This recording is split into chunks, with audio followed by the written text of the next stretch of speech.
Bacaan liturgi Selasa 16 Maret 2021, hari biasa Pekan Prapaskah keempat. Bacaan dari Nubuat Yehezkiel. Kata Nabi, seorang malaikat membawa aku ke pintu bait suci, dan sungguh ada air keluar dari bawah ambang pintu bait suci itu dan mengalir menuju ke timur, sebab bait suci itu juga menghadap ke timur. Air itu mengalir dari bawah bagian samping kanan dari bait suci, sebelah selatan mezbah. Lalu malaikat itu menuntun aku keluar melalui pintu gerbang utara, dan di bawahnya aku berkeliling dari luar menuju pintu gerbang yang menghadap ke timur.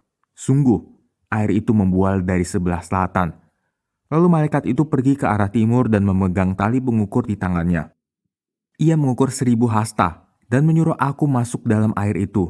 Dalamnya sampai di pergelangan kaki. Ia mengukur 1000 hasta lagi dan menyuruh aku masuk sekali lagi dalam air itu. Sekarang sudah sampai di lutut. Kemudian ia mengukur 1000 hasta lagi dan menyuruh aku ketiga kalinya masuk ke dalam air itu. Sekarang sudah sampai di pinggang. Sekali lagi ia mengukur 1000 hasta dan sekarang air itu sudah menjadi sungai di mana aku tidak dapat berjalan lagi. Sebab air itu sudah meninggi sehingga orang dapat berenang. Suatu sungai yang tidak dapat diseberangi lagi.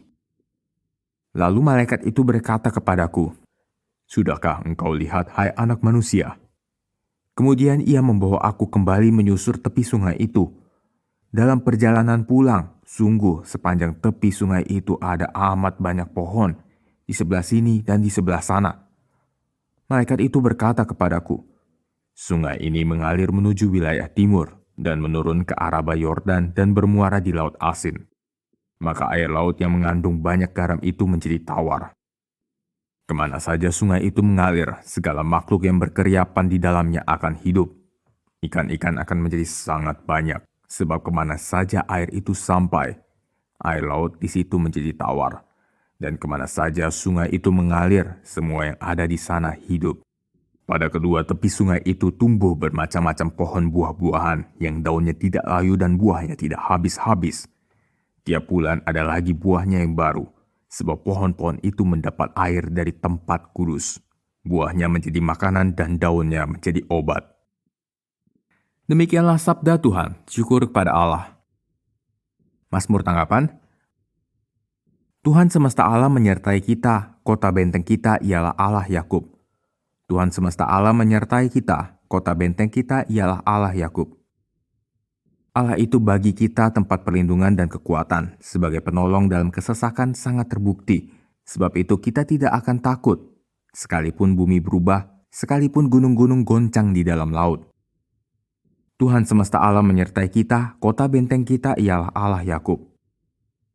Kota Allah kediamannya maha tinggi disukakan oleh aliran-aliran sebuah sungai. Allah ada di dalamnya, kota itu tidak akan goncang. Allah akan menolongnya menjelang pagi.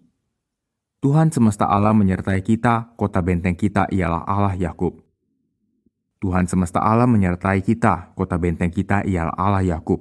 Pergilah, pandanglah pekerjaan Tuhan yang mengadakan pemusnahan di bumi. Tuhan semesta alam menyertai kita, kota benteng kita ialah Allah Yakub. Ciptakanlah hati yang murni dalam diriku ya Allah, berilah aku sukacita karena keselamatanmu. Inilah Injil Yesus Kristus menurut Yohanes, dimuliakanlah Tuhan. Pada hari raya orang Yahudi, Yesus berangkat ke Yerusalem. Di Yerusalem, dekat pintu gerbang domba ada sebuah kolam yang dalam bahasa Ibrani disebut Betesda. Serambinya ada 5, dan di serambi-serambi itu berbaring sejumlah besar orang sakit. Ada di situ seorang yang sudah 38 tahun lamanya sakit. Ketika Yesus melihat orang itu berbaring di sana dan karena ia tahu bahwa ia telah lama dalam keadaan itu, berkatalah ia kepadanya, "Maukah engkau sembuh?" Jawab orang sakit itu kepadanya, "Tuhan, tidak ada orang yang menurunkan aku ke dalam kolam itu apabila airnya mulai goncang. Dan sementara aku sendiri menuju kolam itu, orang lain sudah turun mendahului aku." Kata Yesus kepadanya, "Bangunlah, angkatlah tilammu dan berjalanlah." Dan pada saat itu juga, sembuhlah orang itu, lalu ia mengangkat tilamnya dan berjalan. Tetapi hari itu hari Sabat. Karena itu orang-orang Yahudi berkata kepada orang yang baru sembuh itu, "Hari ini hari Sabat, dan tidak boleh engkau memikul tilammu." Akan tetapi ia menjawab mereka, "Orang yang telah menyembuhkan aku, dia yang mengatakan kepadaku, angkatlah tilammu dan berjalanlah." Mereka bertanya kepadanya, "Siapakah orang itu yang berkata kepadamu, angkatlah tilammu dan berjalanlah?" Tetapi orang yang baru sembuh itu tidak tahu siapa orang itu, sebab Yesus telah menghilang ke tengah-tengah orang banyak di tempat itu. Kemudian ketika bertemu dengan dia dalam bait Allah, Yesus berkata kepadanya, "Engkau telah sembuh, jangan berbuat dosa lagi, supaya padamu jangan terjadi yang lebih buruk."